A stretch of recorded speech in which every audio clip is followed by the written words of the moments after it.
What's going on, everybody? Good morning. Happy Wednesday. We're talking about some Pro Football Focus to start off the day here. I know I usually do these videos the day after the game, but since we're going to have a little bit less stuff to talk about over the next couple weeks than normal, I decided it'd be okay to push it off a day.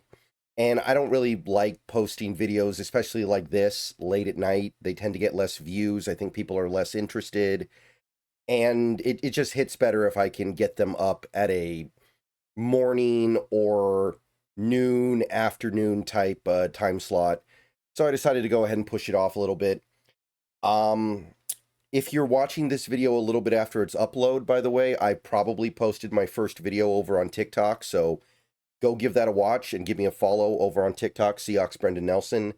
I'll probably have a link later in the community tab if you can't find it, but should be pretty easy to find Seahawks Brendan Nelson on TikTok. Be right back. All right, guys, let's take a minute so I can tell you about Sleeper, a one-stop shop for all your sports needs. You can celebrate and chat on sports games in real time with other users. You can get the fastest scores, blazing fast sports news and sports alerts right at your fingertips. And of course, you can use Sleeper to play in fantasy leagues and win real money on picks contests. This is the way sports were meant to be enjoyed together. So download Sleeper today. Use promo code SBN to get up to a $100 match on your first deposit. And you can pair that with another promo they have right now where you can get a $20 entry free with no deposit required. So get both of those things going. Terms and conditions apply. See Sleeper's terms of use for details. Currently operational in over 25 states and growing. So check out Sleeper today, get to it, and go have some fun with sports this year. Okay, welcome back. So the offense. Talking about the offense on Monday, it was definitely good. We put up 27 points on a really good Houston defense, but it definitely felt like there was meat on the bone when the game was over. And this was an opportunity for this offense to score like 40 plus points and really announce themselves among the best teams in the league, but they couldn't quite get there. Nevertheless, the grading is pretty decent. It's not great, though. There's a pretty normal spread of grades. JSN is at the top, obviously. You play the way he does, and you're just going to be up there, 90. Then we had a couple other guys graded quite well. Abe Lucas, 82.6. That's his best graded game in a while. I thought he played really well, too, so he's coming around. Charbonnet also graded very well. You can see they have a lot of respect for the way he grinded that game out, so good stuff. And, of course, Jalen Sundell, very good. I talked about this a little bit yesterday, but Pro Football Focus thought Sundell played really, really well. Now, I did talk before that game started a little bit about how Houston's interior defensive line was kind of their weakness. And I think that bared out a little bit in his performance and also to a lesser extent Grace Abel. But look, we're just looking for competence at this point from those center and right guard spots, and Sundell was more than that last night. Excuse me. Yeah. Left tackle, Cross was good as well. Not quite as good as we're expecting. The penalty obviously doesn't help. But Cross is still chugging along here. He's been at least good, I'd say, in every game this year. Sometimes he's a lot better, but he's been good. You got Saubert, semi-respectable, although we're already kind of at the cliff, right? We're already kind of at the point where everything kind of blends together into mediocre, right? So we only really had 5 players on offense get well graded overall. Darnold, mediocre, which is fair. I mean, I watched that game and I got the sense that Darnold was making some really good throws and doing some really good things. And I also saw him do some stuff that I thought was pretty bad. And it was the first time this year where I looked at Darnold and really went, I don't think he's a detriment to this team, but the extent to which he was an asset to this team was definitely limited in this game. And he was part of the reason why we didn't have that big explosion game that I think was on the table for us. Zabel, average. I think he blocked okay. The penalty hurt. But, you know, he's chugging along here. He's churning. I don't mind it. I'm not here to hate on him for this week. It was okay. Josh Jones only played 3 snaps. Derek Young only played 1 snap, whatever. Arroyo was probably in good shape until he fumbled, but he ended up with a pretty below average grade.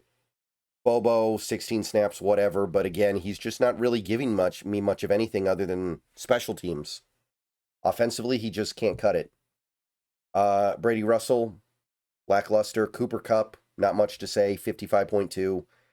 These are not terrible scores, but they do highlight. I mean, in the case of Cooper Kupp, a big part of the problem was he threw an interception as a receiver. I think that's always going to hurt. But then you got like K9 here, 52.7 because of the inconsistency. Like by the end of that game, K9 actually had numbers that were more or less in line with what Charbonnet had, and that's the thing, right? The consistency is what really hurts you there, I think. And also the fact that he's just not doing a great job contributing on passing downs. AJ Barner, pretty poor, which mostly seems to stem from his blocking because he didn't do a lot of receiving. So that's obviously a little bit disappointing.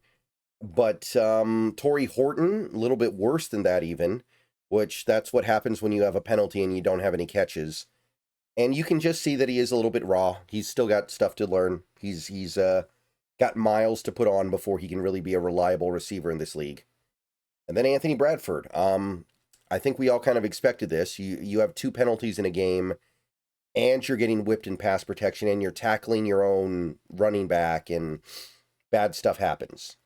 So, yeah, 40 pass blocking grade, atrocious. What are you going to do? All right, so that is the top line of the offense. Real quick, passing grade stuff with Darnold. They did give him 5 big-time throws, which is a lot. He had 5 big-time throws on 35 dropbacks, which is remarkable, and it speaks to how bad the turnover-worthy plays were. And I don't even know if they counted the fumble as a turnover-worthy play. Sometimes they don't. But the fact that he had 5 big-time throws in this game and still had a barely above sea-level grade speaks to how frustrating this game was and how much he did leave on the table, even though he did some good things too. Passing chart, definitely not as pretty as some of his recent ones. Not a ton to say here. He completed a couple passes down the field, but for the most part, he just kind of worked the middle, worked the short. Nothing worked overwhelmingly well, but it all worked together well enough for him to have a respectable game. And yeah, it's not up to his standard, but it's still fine. And you still see he's using the middle, using the boundaries. Everything's coming together fine. And that's really... these games are going to happen. And it wasn't a disaster, right? Like, you want to avoid the disaster game. And this was not a disaster game. It was just not as good as his previous games. Receiving grade stuff. All right. You guys know the only thing I really like to look at here is just to see where JSN is lining up. According to PFF, he lined up wide on 30 snaps, and he lined up in the slot on 8 snaps. So 8 snaps in the slot is actually more than he's gotten in most games this season. So that is indicative of his development and his transformation as a player. Cooper Kupp goes 50-50, so he's still getting most of the slot reps. And that's really the only thing I care to look at from this page most weeks. So there's one other thing I like to look at here with the receivers, just the matchups with JSN. And again, you see it. He's getting matched up on everybody. Linebackers, a defensive end, safety, corners. Now, he did beat up on Stingley worse than Stingley usually gets. 3 receptions and a touchdown. But you can see that we're still doing a really good job getting him matched up on a bunch of different players. And he's going to abuse players like Danielle Hunter and Al-Shaair in coverage. He just is. He's too good. Okay, so rushing direction, another one I like to look at. Although, again, it's kind of... there's not a lot to go on here, to be perfectly honest.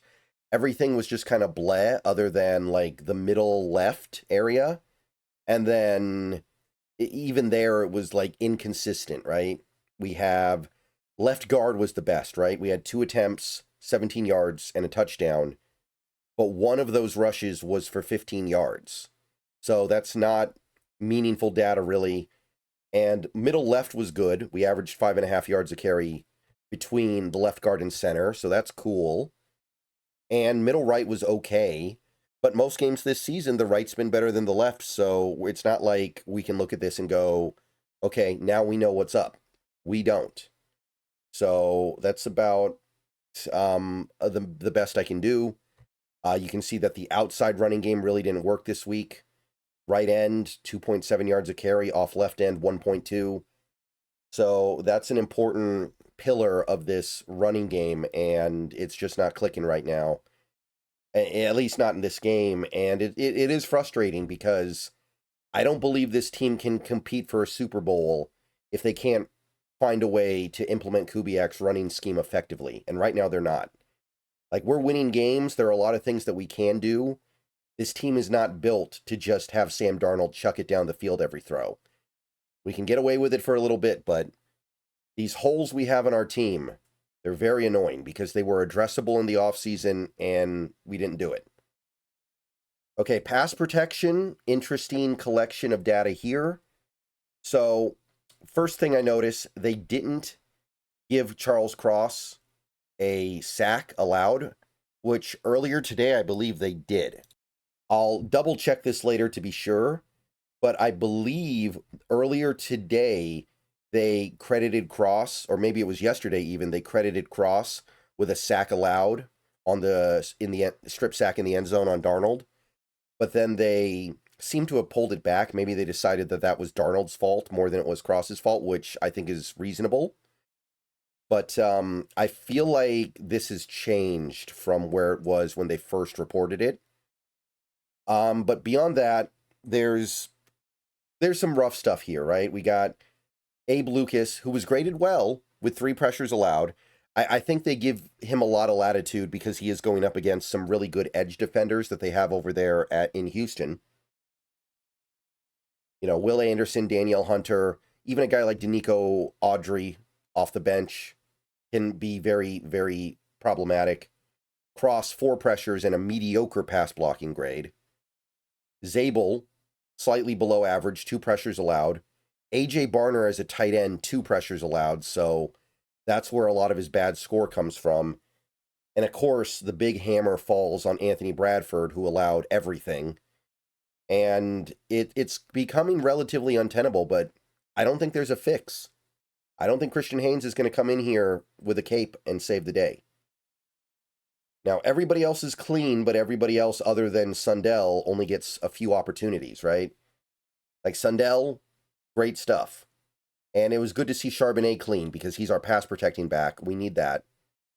But we're not talking about a lot of numbers here. We're talking about a handful of reps per player.